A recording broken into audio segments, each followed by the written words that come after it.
জুলাই মাসে রপ্তানি আয় $477 কোটি, প্রবৃদ্ধি প্রায় 25%। তৈরি পোশাক থেকে আয় $396 কোটি।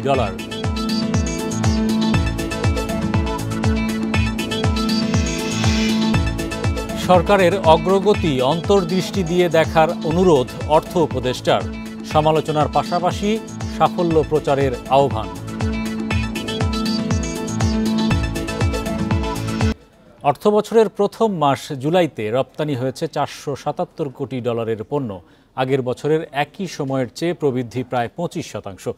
সোমবার রপ্তানি উন্নয়ন ব্যুরো ইপিবির হালনাগাদ প্রতিবেদনে এসব তথ্য উঠে এসেছে। গেল 2024-25 অর্থ বছরে $4,828 কোটি পণ্য রপ্তানি হয়েছিল, তখন প্রবৃদ্ধি হয়েছিল 8.5%। ইপিবির তথ্য অনুযায়ী চলতি অর্থ বছরের প্রথম মাসে $396 কোটি তৈরি পোশাক রপ্তানি হয়েছে। এই রপ্তানি গত বছরের জুলাইয়ের চেয়ে 24.67% বেশি। তৈরি পোশাক ছাড়াও চামড়া ও চামড়াজাত পণ্য, কৃষি প্রক্রিয়াজাত পণ্য, হোম টেক্সটাইল, পাট পণ্য, প্রকৌশল পণ্য, হিমায়িত খাদ্য, প্লাস্টিক পণ্যের রপ্তানি গত জুলাই মাসে বেড়েছে।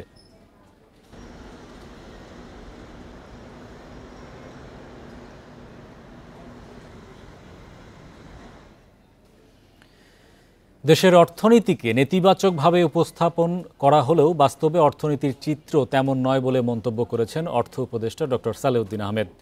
সোমবার জাতীয় রাজস্ব বোর্ড এনবিআর-এর সাথে ইআরএফ-এর এক সেমিনারে তিনি এসব কথা বলেন। তিনি বলেন, সরকারের ভুল থাকলেও সমালোচনা গঠনমূলক হওয়া দরকার। এ সময় এনবিআর চেয়ারম্যান বলেন, আইন করে রাজস্ব আয় বাড়ানো সম্ভব নয়।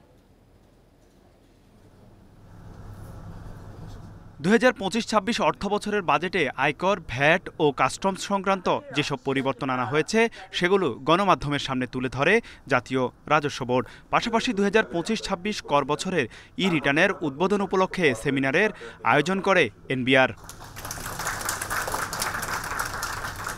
আলোচনায় অংশ নিয়ে অর্থ উপদেষ্টা গণমাধ্যম ও অর্থনীতিবিদদের সমালোচনা করে বলেন, সরকারের যে কোনো কাজকে উৎসাহিত না করে ভিন্নভাবে উপস্থাপন করা হয় বেশি। ভালো দিকটা করে এনকারেজ করে একটু ভালো লাগে আর কি, আর খারাপ ডেফিনেটলি কনস্ট্রাকটিভ দরকার, কারণ ভ্রান্ত পথে যেতে পারি।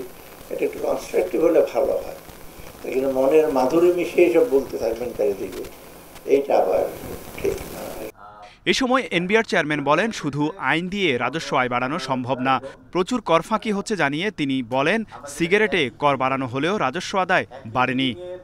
ফাঁকির পরিমাণ এত সংখ্যা এত বেশি এবং ট্যাক্স পেয়ারদের এটা নিয়ে তারা মনে করে যে এইটা একটা র্যান্ট সিকিং এর মেকানিজম। এখানে প্রচুর পরিমাণে ইলিসিট অবৈধ সিগারেট আছে। আমি দেখেছি অনেক স্মোকারকে বিদেশি সিগারেট খান, কিন্তু এগুলো বাংলাদেশে কোনো ট্যাক্স দিয়ে আসে না। বাজেটে উচ্চ রাজস্ব লক্ষ্যমাত্রা ছাড়া বেশি দূর যাওয়া যাবে না জানিয়ে চেয়ারম্যান বলেন, এবারের লক্ষ্যমাত্রা বাস্তবায়নে জোর চেষ্টা করা হবে।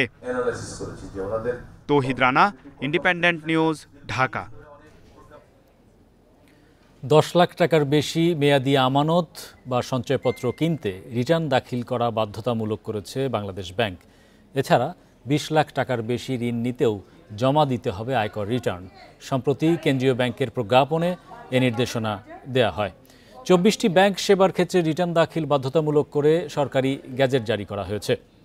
প্রজ্ঞাপনে সব ব্যাংককে নতুন নির্দেশনা পালনে চিঠি দিয়েছে বাংলাদেশ ব্যাংক।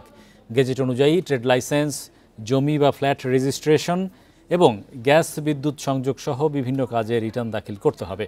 নির্দেশনা না মানলে সংশ্লিষ্ট কর্মকর্তা কর্মচারীদের বিরুদ্ধে শাস্তিমূলক ব্যবস্থা নেওয়া হবে বলেও জানানো হয়।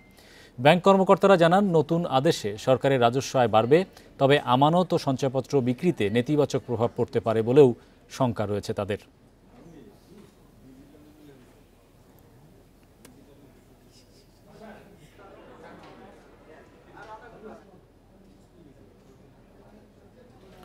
পাঁচ আগস্ট তারুণ্যের উৎসবে যোগ দিতে সব ব্যাংককে নির্দেশ দিয়েছে বাংলাদেশ ব্যাংক। এ উপলক্ষে শোভাযাত্রায় ব্যাংক কর্মকর্তাদের অংশগ্রহণের জন্য বলা হয়।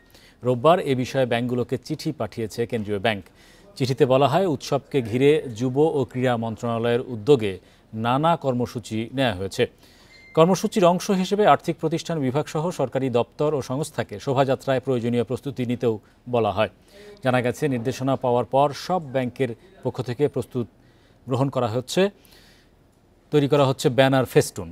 এদিন বেলা 1টার দিকে ব্যাংক কর্মকর্তাদের অংশগ্রহণে নভ থিয়েটার, বিজয় সরণি, তেজগাঁও এলাকায় শোভাযাত্রা অনুষ্ঠিত হওয়ার কথা রয়েছে।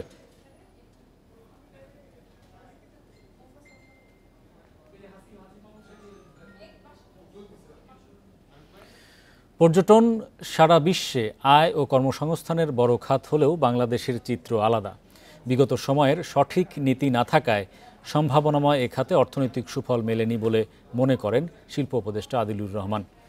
রাজধানীর বিজয়নগরের 4 দিনব্যাপী গ্রিন ট্যুরিজম নিয়ে কর্মশালার উদ্বোধন অনুষ্ঠানে তিনি এসব কথা বলেন। ন্যাশনাল প্রোডাক্টিভিটি অর্গানাইজেশন ও এশিয়ান প্রোডাক্টিভিটি অর্গানাইজেশনের যৌথ আয়োজনে অনুষ্ঠিত কর্মশালায় বিডার নির্বাহী চেয়ারম্যান আশিক চৌধুরী বলেন, দেশে বছরে $600 মিলিয়ন স্থানীয় ইকো ট্যুরিজম খাতের সম্ভাবনা রয়েছে, কিন্তু দেশি বিদেশি পর্যটকের সংখ্যা খুবই কম। পরিবেশ বান্ধব পর্যটন খাতে বিনিয়োগেরও বড় সুযোগ রয়েছে বলে মনে করেন তিনি। এ সময় জাপান সহ বিভিন্ন দেশকে ইকো ট্যুরিজম ও গ্রিন টেকসই পর্যটন খাতে সহায়তার আহ্বান জানান বিডার চেয়ারম্যান।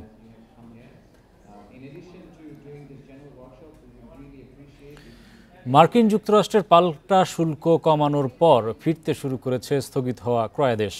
এতে দেশের রপ্তানিকারকদের পাশাপাশি যুক্তরাষ্ট্রের ক্রেতাদের মধ্যেও স্বস্তি ফিরেছে। উদ্যোক্তারা বলছেন, এক মৌসুমে কিছুটা বিক্রি কমলেও দীর্ঘমেয়াদী ব্যবসা বাড়ানোর সুযোগ রয়েছে। দীর্ঘ আলোচনার পর গত শুক্রবার বাংলাদেশের জন্য 20% পাল্টা শুল্ক নির্ধারণ করে মার্কিন যুক্তরাষ্ট্র। শুল্কের নতুন হার চীন ও ভারতের তুলনায় কম। এতে যুক্তরাষ্ট্রের বাজারে বাংলাদেশের প্রতিযোগিতা সক্ষমতা আরও বেড়েছে বলে মনে করেন সংশ্লিষ্টরা। মার্কিন বাজারে বছরে প্রায় $840 কোটি পণ্য রপ্তানি করে বাংলাদেশ, যার মধ্যে প্রায় $700 কোটি পোশাক পণ্য। পোশাক রপ্তানিকারকরা বলছেন, শুল্কের নতুন হার ঠিক করার পর ক্রয়াদেশ স্থগিত করা ক্রেতারা আবার যোগাযোগ শুরু করেছেন। তাদের আশা কোনো ক্রয়াদেশ বাতিল হবে না, বরং প্রতিযোগী চীন, ভারত থেকে বাংলাদেশে আসার ভালো সম্ভাবনা তৈরি হয়েছে। যেহেতু অন্যান্য দেশের শুল্ক একই পর্যায়ে আছে, তো বাংলাদেশের সাথে যে সম্পর্ক ছিল সেই সম্পর্ক এবং অনেক দিনের আমাদের অভিজ্ঞতা, প্রাইস সবকিছু মিলে অর্ডার চলমান থাকবে বলে আমরা আশা করি। শুল্ক নিয়ে প্রাথমিক স্বস্তি মিললেও টেকসই সুফল পেতে কূটনৈতিক অর্থনীতিতে জোর দেওয়ার পরামর্শ অর্থনীতিবিদদের। পাশাপাশি সক্ষমতা বৃদ্ধি ও পণ্য বৈচিত্র্যকরণের তাগিদ তাদের।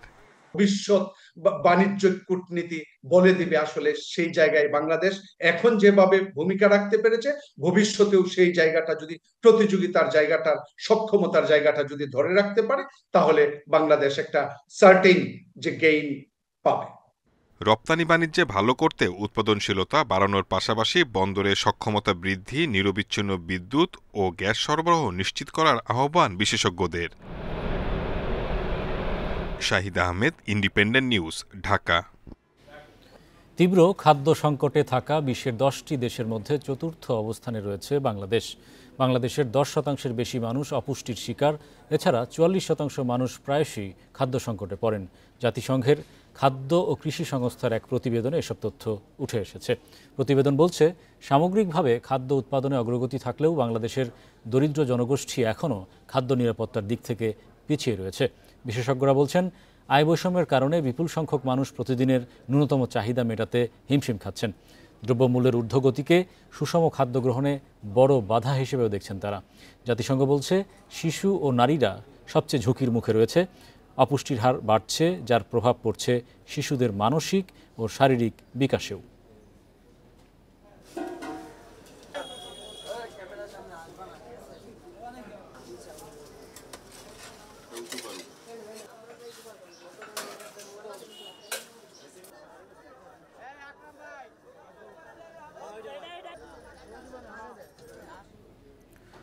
মৌলভীবাজারের মনু নদীর ভাঙন রোধে নেয়া প্রকল্পের কাজ 5 বছরেও দৃশ্যমান হয়নি। 1000 কোটি টাকার প্রকল্পটি বাস্তবায়নে ধীরগতিতে হতাশ স্থানীয়রা। প্রকল্পের মেয়াদ 2 দফায় বাড়ানো হলেও নির্ধারিত সময়ে কাজ শেষ হওয়া নিয়ে অনিশ্চয়তায় খোদ পানি উন্নয়ন বোর্ড। উজানের ঢল আর বৃষ্টি নামলেই ভাঙন ও বন্যার আতঙ্কে দিন কাটে মৌলভীবাজারের মনু নদী পাড়ের হাজারো বাসিন্দার। পাহাড়ি ও খরস্রোতা নদীর বন্যা ও ভাঙন ঠেকাতে 2020 সালে 996 কোটি টাকা ব্যয়ে মনু নদী তীর রক্ষা, প্রতিরক্ষা বাঁধ নির্মাণ ও চর অপসারণ প্রকল্পের কাজ শুরু হয়। তবে ভূমি অধিগ্রহণ জটিলতায় ৫ বছরেও কাজ শুরু হয়নি একাধিক জায়গায়। প্রকল্প বাস্তবায়নে ধীর গতিতে হতাশ নদীপাড়ের মানুষ। ভাঙতো সামনের দিকে, তাহলে পুরাটা উপজেলা প্লাবিত হইল না, ক্ষয়ক্ষতি হইল না মানুষের। এটা তো সম্পূর্ণ দায়ভার হয়েছে গিয়ে আপনার পানি উন্নয়ন বোর্ডের। পানি উন্নয়ন বোর্ডের মানুষ যে সময় পানি ঢুকার সময় ওই সময় তারা কিছু বস্তা সংখ্যক ইয়া তারা বেরিবারটা দেয়, কিন্তু কোনো সঠিকভাবে এই বারটা নির্মাণ করে না তারা। একুয়ার হইছে, তারা নিচে একুয়ার করিয়া আর একুয়ারের টেকা দেন না করি বানটা। পানি উন্নয়ন বোর্ড বলছে বাঁধ নির্মাণের জন্য ২২৮ একর জমির মধ্যে ৭৪ একর জমির অধিগ্রহণ শেষে টাকা বিতরণ শুরু হয়েছে।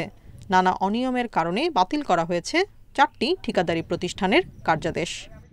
এখন মনু নদীতে মোটামুটি ৩টা পয়েন্ট আমরা ঝুঁকিপূর্ণ হিসেবে চিহ্নিত করছি, সেগুলো আমাদের অলরেডি আমরা ইমার্জেন্সি বেসিসে কাজও চলমান আছে। পানি বাড়লে পানি না ঢোকে সেই ব্যবস্থা আমরা অলরেডি আমরা সেই প্রিপারেশন আমরা নিয়ে রাখছি।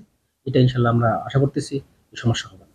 ২০২৪ সালে প্রকল্পের মেয়াদ শেষ হলেও ২ দফায় ২০২৬ সালের জুলাই পর্যন্ত তা বাড়ানো হয়েছে। এ পর্যন্ত কাজের অগ্রগতি ৫৪%। Independent news. সময়, বাজেট কিংবা সুযোগের অভাবে ফেলে আসা মুহূর্তগুলোকে ফিরে পেতে সুযোগ তৈরি করেছে বার্জার লাক্সারি সিল্ক। দাম্পত্য জীবনে বিয়ের ফটোশ্যুটের স্বপ্ন পূরণে বার্জার লাক্সারি সিল্ক আয়োজন করেছে ব্যতিক্রমধর্মী ক্যাম্পেইন। ব্র্যান্ডটির উদ্যোগে মালদ্বীপে ৫ সৌভাগ্যবান দম্পতির জন্য আয়োজন করে এক স্বপ্নময় ফটোশ্যুট। আগামী ৫, ১৫ এবং ২২ আগস্ট বেসরকারি একটি টিভি চ্যানেলে দেখা যাবে এই অসাধারণ গল্পগুলো। সম্প্রতি ঢাকার উত্তরায় এক অনুষ্ঠানে দেখানো হয় ফটোশ্যুটের অংশ বিশেষ।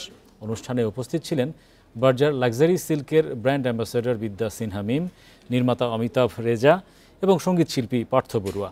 বার্জার পেইন্টসের ব্যবস্থাপনা পরিচালক রূপালী চৌধুরী বলেন, এটি শুধু রঙের গল্প নয়, এ এক আবেগ ছোঁয়া আয়োজন।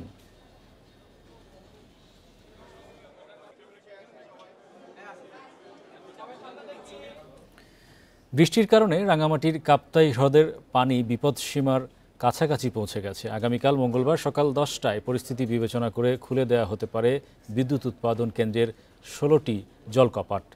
এর আগে আজ বিকেলে বিদ্যুৎ উৎপাদনের কেন্দ্রের গেট খুলে দেওয়ার কথা থাকলেও পরবর্তীতে সিদ্ধান্ত পরিবর্তন করে কর্তৃপক্ষ। পানি বিদ্যুৎ উৎপাদন কেন্দ্রের কর্তৃপক্ষ জানিয়েছে, কাপ্তাই হ্রদের পানি ধারণ ক্ষমতা 109 ফুট। বৃষ্টির কারণে হ্রদের পানির উচ্চতা বর্তমানে 107 ফুট। তাই বন্যা থেকে নিম্নাঞ্চল রক্ষায় বিকেলে কাপ্তাই পানি বিদ্যুৎ উৎপাদন কেন্দ্রের 16টি জলকপাট দিয়ে 6 ইঞ্চি করে পানি ছেড়ে দেওয়ার সিদ্ধান্ত নেওয়া হয়। এতে প্রতি সেকেন্ডে 9000 কিউসেক পানি কাপ্তাই লেক থেকে কর্ণফুলী নদীতে নিষ্কাশন করা হবে। এদিকে পানি বাড়তে থাকায় এরই মধ্যে তলিয়ে গেছে হ্রদের পাড়ে গড়ে ওঠা বিভিন্ন স্থাপনা। এই ছিল আজকের অর্থনীতি সারাদিনে। ইন্ডিপেন্ডেন্ট টেলিভিশনের সব খবর জানতে চোখ রাখুন ফেসবুক, ইউটিউব এবং এক্সে। আমন্ত্রণ আমাদের পরের আয়োজনে।